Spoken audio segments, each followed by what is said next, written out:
Tractor तो दिखने वाली चीज है, उसको जेब में तो रखा नहीं जा सकता है। लेकिन वहां से क्या क्या गया है तो विजिलेंस के लोग जाने। लेकिन जिन लोगों का भी सामाजिक और विशेषकर राजनीतिक जीवन है, आज अभाव हो रहा है पारदर्शिता का, ईमानदारी का। और कई लोगों को तो ऐसा लगता है कि नेता का मतलब यही होता है कि गलत को सही करो। तो ये नहीं होना चाहिए। और हरक सिंह जी वाला जो प्रकरण है, जहां तक उसकी बात है, तो उसमें जांच हो रही है। जांच की प्रतीक्षा करना चाहिए, निष्पक्ष जांच हो, ये हम भी चाहते हैं।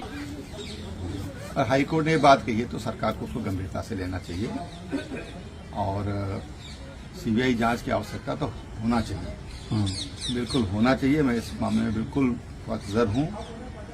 जो लोग भी भ्रष्टाचार करते हैं, भ्रष्टाचार को प्रोत्साहित करते हैं, उन पर एक्शन होना ही चाहिए। अच्छा भाई साहब, इसमें ये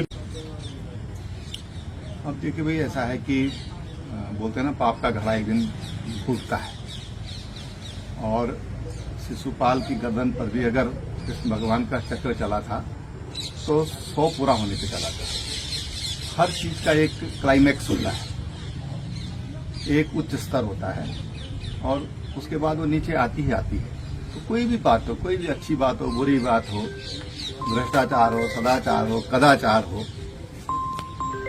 तो क्लाइमैक्स पर जब पहुंच जाता है तो उसमें फिर उतार शुरू हो जाता है। किसका भरा? मुझे तो लगता है उन्हीं का बढ़ गया। वो अपने लिए कह रहे होंगे, सीबीआई जांच की मांग कर रहे तो हैं। करे ना अपनी जाए, सूर्यधार की कर ले अपनी जांच, करा लेना। फिर तो अब देखो, मैं कहूंगा बहुत बड़ी बात हो जाएगी। फिर तो उनके जो सलाहकार हैं, उनके खातों में किसके क्या पैसा है, फिर अपनी जांच करा लेंगे। पूरी जिंदगी भर तुमने जो है कहीं 1 रुपए की नौकरी नहीं करी, कहीं 1 रुपए का बिजनेस नहीं करा, इससे तुम्हारी प्राइमरी स्कूल टीचर रही। कैसे एक प्राइमरी स्कूल टीचर कहाँ मकान बना सकती है, वो भी देहरादून जैसी जगह में? तो जांच कराए तो पहले खुद की कराए ना। अपने पूरे 4 साल के मुख्यमंत्री काल की जांच करा लें।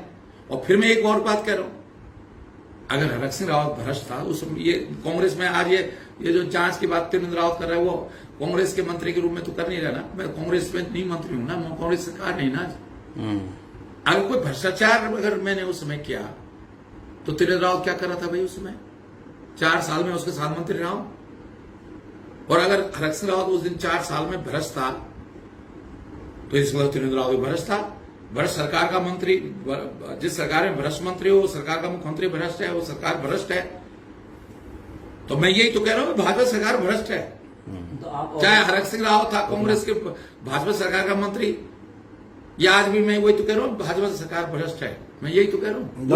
त्रिवेंद्र रावत मुझे यही कह रहा है कि हरक सिंह रावत पे लांछन लगाने मतलब कि भाजपा सरकार पे लांछन लगा रहा है, अपनी सरकार पे लांछन लगा रहा है। इसमें एक शुद्ध रूप से ये राजनीतिक है, राजनीतिक प्रेरित है, राजनीतिक द्वेष भावना से है। आप सोचिए कि एक जनरेटर क्या होता है, पहले आप मुझे बताओ।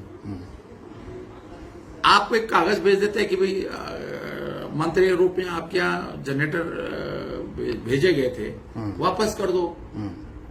कोई भी आता हमारे स्टाफ का तो हम उससे पूछता है कि वो जनरेटर मांग नहीं लाए, हम भेज देते, वापस कर देते। भाई इसके लिए इतनी टीम गठित करना, पूरा छापा डालना, ये मतलब मैं नहीं समझ पा रहा हूं कि भारतीय जनता पार्टी ये बदले की भावना से काम कर रही है, शुद्ध रूप से बदले की भावना से काम कर रही है। और ये गलत फहमी मैं आज बता रहा हूं। आप मुझे बता दो, क्या कहां गलत है भाई? कोविड के समय में अगर आपने जनरेटर दिए, मेरी जानकारी में नहीं था, मैं आप बताओ, क्योंकि हमने उस समय चाहे सरकारी हॉस्पिटल हो चाहे प्राइवेट हॉस्पिटल, तो ये कि लोगों को बचाना है, चाहे प्राइवेट हॉस्पिटल वालों को भी सुविधा देनी तो उनको भी दे रहे थे। मैंने गणेश अपने कॉलेज के पैसे से 67 लाख में मैंने 500 ऑक्सीजन सिलेंडर खरीदे, एडवांस पैसा गुजरात भेजा, तब ऑक्सीजन सिलेंडर मंगवाए। गणेश जोशी को मैंने सरकारी हॉस्पिटलों के लिए ऑक्सीजन सिलेंडर गणेश जोशी को दिया, 1 रुपये लौटाया उसने। 50 ऑक्सीजन सिलेंडर मैंने हरावाला विश्वविद्यालय दिया, आज तक 1 रुपया आया। 50 ऑक्सीजन सिलेंडर मैंने इसी कालाघाट डिवीजन को दिया ऑक्सीजन सिलेंडर, जो वन विभाग के लोगों के लिए जो है कोविड सेंटर बनाया गया था, उसके लिए 50 ऑक्सीजन सिलेंडर दिए। ऐसे ही मैंने पौड़ी पुलिस के लोगों को ले दिए ऑक्सीजन सिलेंडर अपने कॉलेज के पैसे से। ऐसी जब डीएम देहरादून ने कहा कि भाई कोविड सेंटर चलाना है, तो जैसे किसी से हमने कहा भाई हम पे एकदम सुविधाएं नहीं थी उस समय, वहां फीस भी नहीं आ रही थी बच्चों की तरफ से।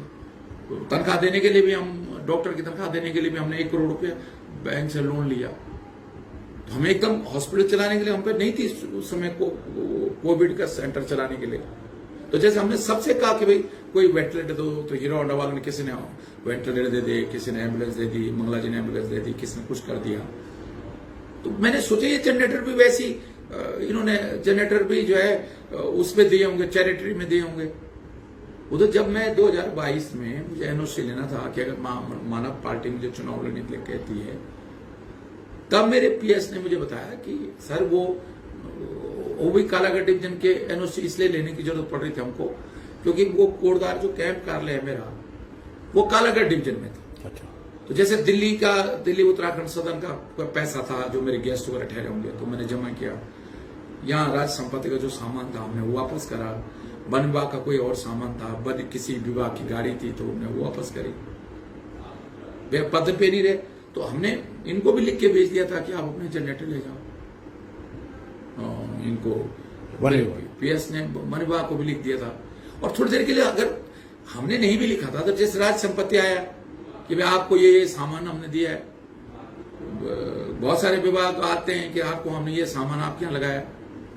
वन निगम ने गाड़ी दे रखी थी तो वन निगम गाड़ी ले गया। पर्यावरण बोर्ड ने भी गाड़ी दे रखी थी, वो भी गाड़ी ले गए। खुद ही लिख के लाते हो कि भाई अब आप पद पे नहीं रहे और इसलिए ये गाड़ी आपके यूएसडी को या उसको दी गई थी, इसलिए अब वापस की जाए। तो अगर वो जनरेटर बना, केवल अगर जनरेटर भी सोता तो इतना तूफान मचाने की जरूरत थोड़ी थी। आप सोचो ना कि कोई चोरी चकारी थोड़ी है। एक मंत्री को, वो भी एक कोविड हॉस्पिटल को आपने मदद की, हमें नहीं मालूम था कि आपने सरकारी उससे मदद की। ये तो उस अधिकारी को देखना चाहिए ना, उन अधिकारियों को देखना चाहिए कि भाई हम सरकारी पैसे क्यों लगा रहे हैं।